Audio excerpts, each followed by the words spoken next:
Let's meet someone who thrives on innovation, embraces failure as a stepping stone to success, and is now redefining wellness and entrepreneurship.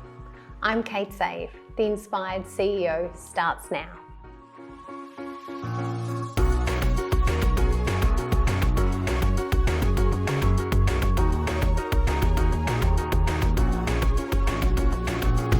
Welcome to The Inspired CEO, where each episode we explore the innovative wellness practices that are driving success and longevity in the modern business world. In this interview, we sit down with Ash Bent, a passionate entrepreneur who has navigated the highs and lows of business with resilience and innovation. From co-founding Sketch and Etch Creative to launching the Wellness Studio in Geelong and Koud Club, Ash has embraced change and growth.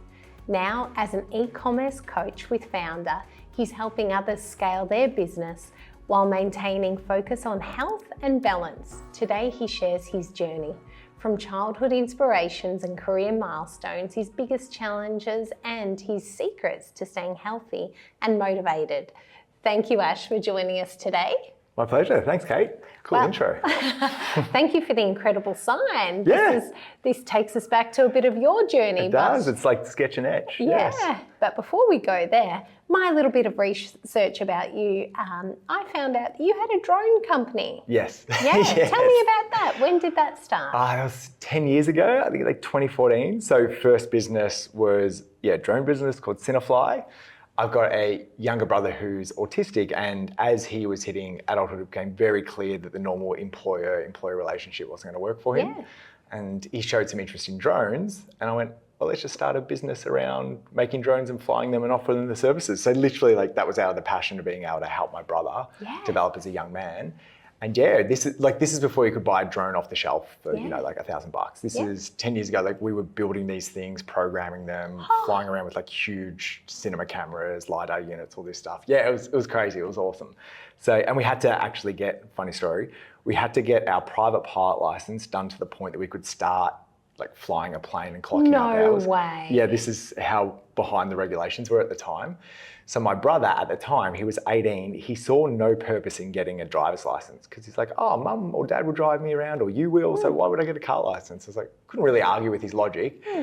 But I was like, well, you need to get your pilot license to fly the drones. Yeah. And he's like, okay. So he flew a plane before he drove a car. No way. Yeah, crazy. So that was the first business. Unreal. Yeah. And so then, how did you found Sketch and Etch, a very creative company? Yeah, so as part of having that drone business, Cinefly, we had a laser cutter that we would use to prototype a lot of the parts for the drones. And at the time, the drone business was great it was the fact that it was giving my brother this opportunity to grow as a young man, but it wasn't generating enough revenue and profit. Yeah. And so I was like, okay, we've got this laser cutter, maybe I can start a business using that and we'll make whatever. And so that's where Sketch and Etch started from. Literally we were riffing on names and I was like, well, you sketch things and you etch it with the laser cutter. So that's that's where the name came from. And I was like, we'll just say yes to anything. So from little laser cut timber, key rings to little signs to whatever it may be. And then it, evolved from there. So with Sketch and Etch, it wasn't all smooth sailing and incremental growth. You absolutely scaled this business. How did that happen? Yeah. So in that time from taking it from just saying yes to any random little jobs that we get, I had my first employee that ended up becoming my business partner, Tash, came in. She was extremely creative, she was a photographer. She had this great ability to envisage something and then loved being able to see it turn into a physical product. And I was really good the operations of the business, see where we could take this thing, loved the idea of, buying whatever machinery we needed to figure out how to make what we needed to. Yeah. So we complemented each other really well. And so in the early days, we were just saying yes to anything. We ended up becoming really well known for making wedding and event signage and stationery. And again, it was just saying yes to anything, figure out how to make it. One of them ended up in us, saying yes to our first neon sign. How it happened was Tash came out to me in the workshop. At this point, we had about 10 employees.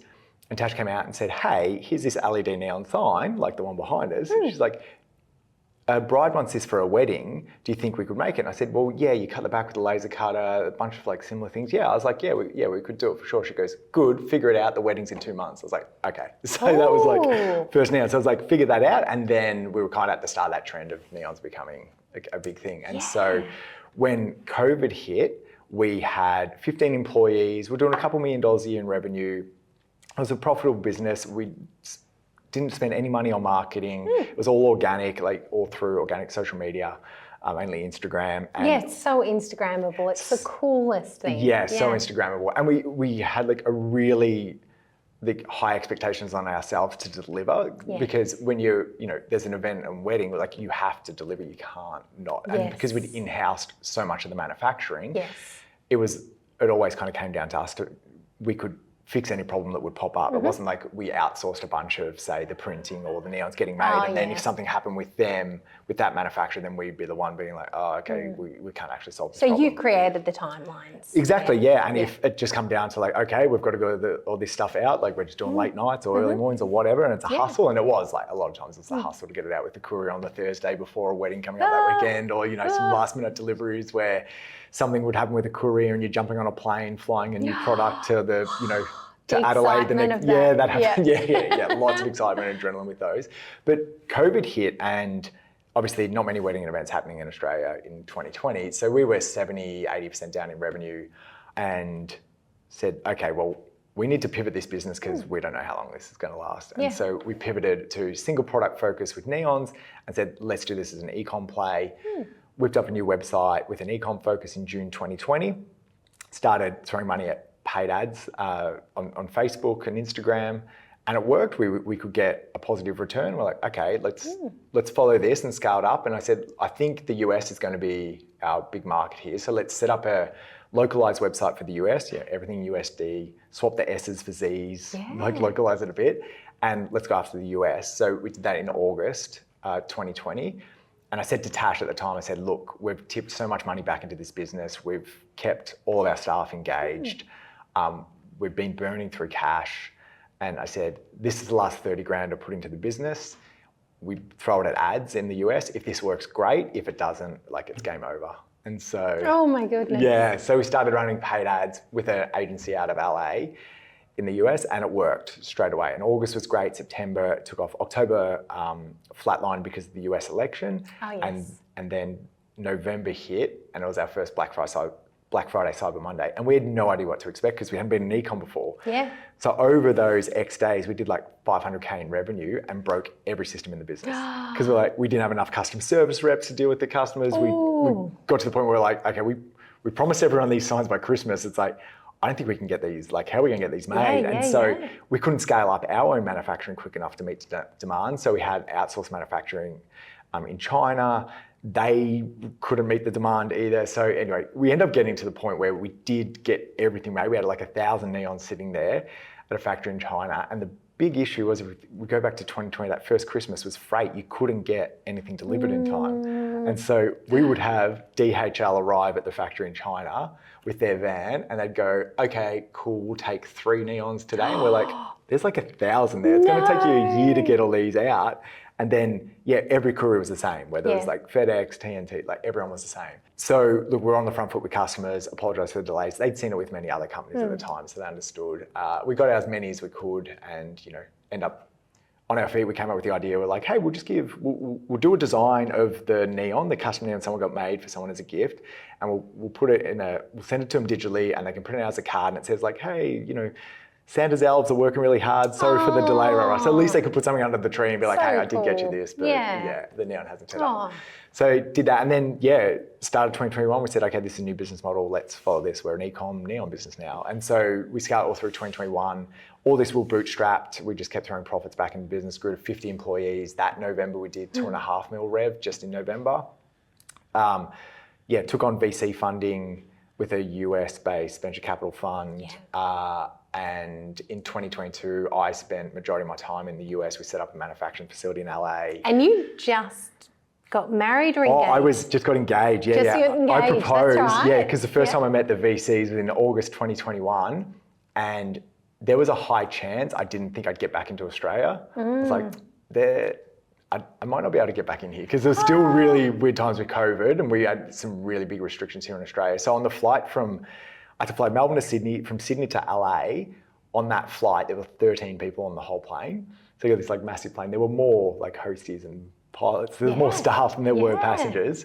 And landing in LA was the weirdest experience because Melbourne Airport and Sydney Airport were dead. And, we're going through everything, all the stuff during COVID where they're checking you for everything. You've got to keep your distance, whatever. Landing in LA, coming through international was dead, and then went into domestic to get on a flight to New York.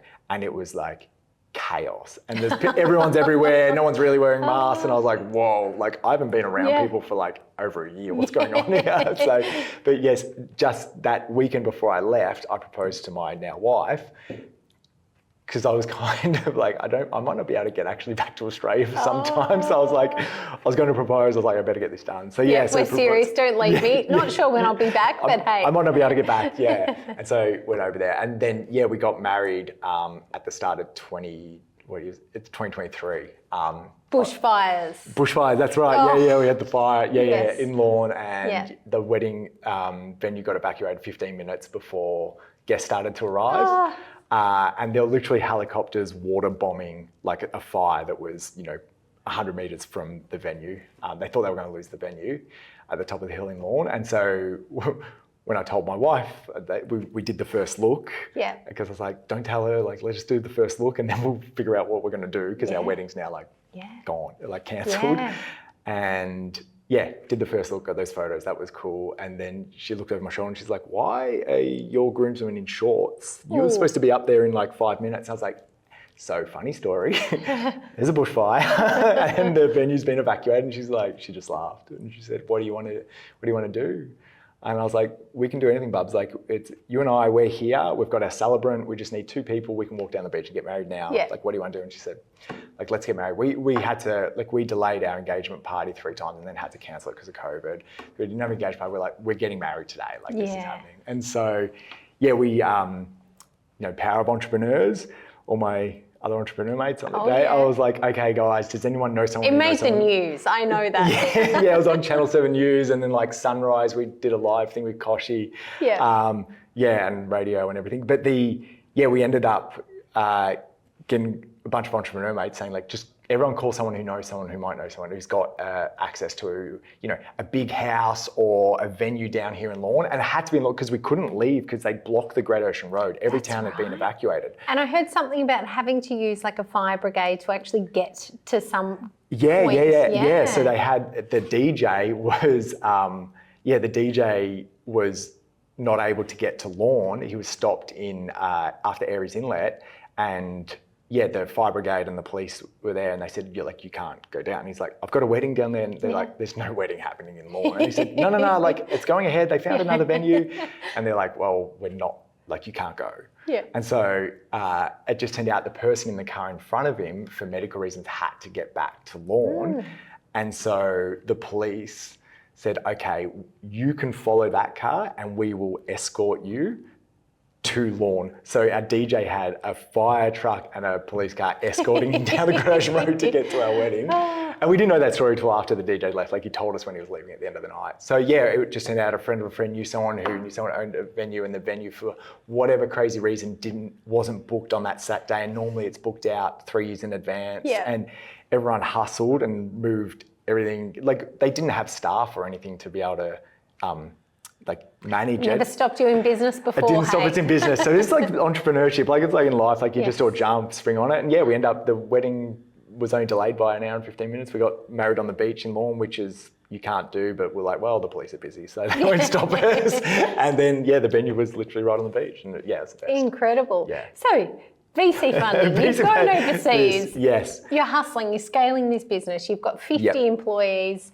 What happens next? 50 employees, scaled to 100 employees through 2022, built out like whole management team in the US, in-house marketing function, all of that. Set up all the manufacturing in the US as well. And then, at start of 2023, we had a couple of things lined up. It was like a perfect storm. We'd lost access to our Meta account, so we weren't able to run Facebook ads through our existing account. We'd set up, we had a backup and we got that going, but it was nowhere near efficient. So we were burning a lot of cash. Yes. We had that happening. We saw a big drop off in consumer demand in the US. It was a little bit ahead of Australia dropping off. So we had this drop in e-com sales kind of we're seeing in the market. And for us, we'd burn a bunch of cash trying to get our ads to perform. We had a bunch of refunds have to happen because of manufacturers we'd outsourced some of the neon manufacturing to during a busy period weren't able to deliver. So we just had all these things happening. Yeah. And so cash, we had a real issue with cash. We were sitting there, board meeting, VCs, went through a bunch of things. We needed more capital. They, in their portfolio, saw a lot of companies dropping off as well and big decline in revenues. So they were looking at, okay, what are we doing from a risk management perspective? And so they said, we're not going to further fund the business. I was like, okay. We looked at the options of taking on debt. There was no support for that. So ended up next business day, went in, fired 40 employees from our facility in the US, continued over the following week and a bit to let more staff go in the US and globally, packed anything that was worth anything into a container to ship back to Australia. And literally like that, when I flew back, left the US on a Tuesday night, landed in Australia Thursday morning. The next day was my Bucks party, and then the wedding was like, a week or two later. So it was crazy, yeah. And then that whole year through 2023 was all like right-sizing the business. We got down to about 20 employees. And it just got to a point where myself and my business partner, Tash, and Tash was the director at the Australian entity time, and it just got to a point where it was like, look, we don't have the energy or the passion for this moving forwards. Tash made the decision to put the business into liquidation in 2024. So early last year, we're 2025 now. Yes. Now, so crazy. Crazy. And you can handle anything if you've gone through that. And I can't believe that timing was 2 weeks before your wedding and the day before the Bucks. How you front up and just be ash about it is unbelievable. Yeah. But tell me what's next, because there is Koud Club. Yeah, Koud. Yep. Yeah. So Koud, we refer to it as Koud Club because we like to think of the community. So Koud is selling ice baths and saunas, but ice baths being the main focus. And that literally where that business came from was on that flight back from LA to Melbourne, post like packing the container, doing it, coming back, and literally like that last photo I took at the facility there. And I was on that flight flying back and I was like, okay, what's next? Like, I was like, if this all goes to zero and this is done now, and this has been an amazing journey. I've learned so much as an entrepreneur. That November, we did like $4.2 million revenue in that November. So we'd like scaled the business quite aggressive. Like we were run rating at like 30 mil. I was like, okay, I've learned a lot, like what's next? And I was like, I want to do something I'm like extremely passionate about. I want to do something that I want to bring something to the world. I want to help people. Like neon signs are awesome. This looks great behind us, don't get me wrong. But I was like, I want to do something that is going to have impact. I was like, that's what I want to do. And I want to do something that I'm passionate about and can show up for and speak enthusiastically about every single day. Because as cool as neons are, there's only so many conversations you can have about neons where you're like, nah. Fair enough. It's a neon. So on that flight on the way back to Melbourne, I literally wrote out the whole case of what the next business would look like. And it was Koud. I was like, okay, I would start an ice bath business. These are the goals. This is what I want to do. I want to have it based around community. I want it accessible for everyone. I want to speak to those that aren't being spoken to. And so, that was in my head. And that's something that I kind of, ran with when it became clear that Sketch and Etch wasn't going to be in my future. I was like, okay, this is what I want to I get it. That's the moving on. It's like the next step, isn't it? That if you keep moving forward, you can keep going. You don't just stop and wallow in it. You keep moving and get passionate about the next thing. That's it, on to the next. And it's just like, because it's just a point in time. Like it's, that all happened with Sketch and Etch, which, you could look at and say like, that's terrible, this business failed and how bad's that? And like you said, you can wallow in that, or you can go like, look how much I've learned. Like it didn't take at that point in time, yes, the business failed, but it didn't take anything away from me. It didn't take any of my learnings. Yes, of course, financially I'm way worse off and all of that, but whatever. I still have all the knowledge I have. I've learned so much. I was like, let's just continue on that path. Yeah. Incredible. Now tell me about the new wellness studio. Yeah, so I was fortunate enough, I've been going to this wellness studio down where I'm in Geelong for the past 9 years, float tanks, saunas, ice baths, salt therapy room, red light therapy. I love it. And yeah, the original owners were, hitting retirement age and they were looking at selling it. And yeah, a friend of mine works there and let me know. And the opportunity came up. I met the owner. We had like very good alignment. I felt like he was kind of, me in the future in a lot of ways in just how he viewed life. And so, yeah, I acquired that business. It's like 3-4 months ago now. It's been amazing. Incredible. Yeah, it's great. It's so good like going and having this space that is like focused on wellness where it's there for individual experiences. So, if you were to book a sauna and ice bath, you've got your own space where you have that sauna and ice bath for an hour with a shower there. So if you go in, you wear what you want to wear. Like if you want to go in there, how you came into this world, that's great. You control the music and it's like totally private and locked off and it's your space. So it's kind of a bit of it's taking, yes, that's a modality that can be focused on recovery. It's taking that modality and then kind of mixing it in with a bit of day spa, like private vibe. So yeah, it's really cool. And there's something about that in reward as well. Like people work so hard and they need their rest and relax, their recharge, but also something that feels like a reward because sometimes resting just doesn't feel like reward. So it's a really, really cool concept. Yeah, it's such a good point. You're right. Yeah, because yes, you can sit there and say it's rest and you're sitting there flicking through Netflix or whatever, but like it doesn't recharge you and it doesn't feel like you're treating yourself. So you've created something really special there. Thanks. So thank you so much for coming on, Ash. And last question is, how do you manage your health? What do you do? Good question. So on the back of that journey with Sketch and Etch, so I definitely let my health go a bunch while I was in the US. Yeah. Now, look, I haven't drank alcohol for like 6 years, everything, and I don't generally eat really unhealthy takeaway food and that. It was just like more calories than I needed. So it was America, hey. Everything's massive. You didn't even know what you're having there. Like, that's what the is thing. that? You're like, what's in that? Very true, actually. Yeah. There's like cheese on everything. Everything's supersized. But anyway, so I ordered a salad. What? Well, like how much oil's on this salad? What's going on here? Like that's so unnecessary. Yeah, so there's calories hidden in everything.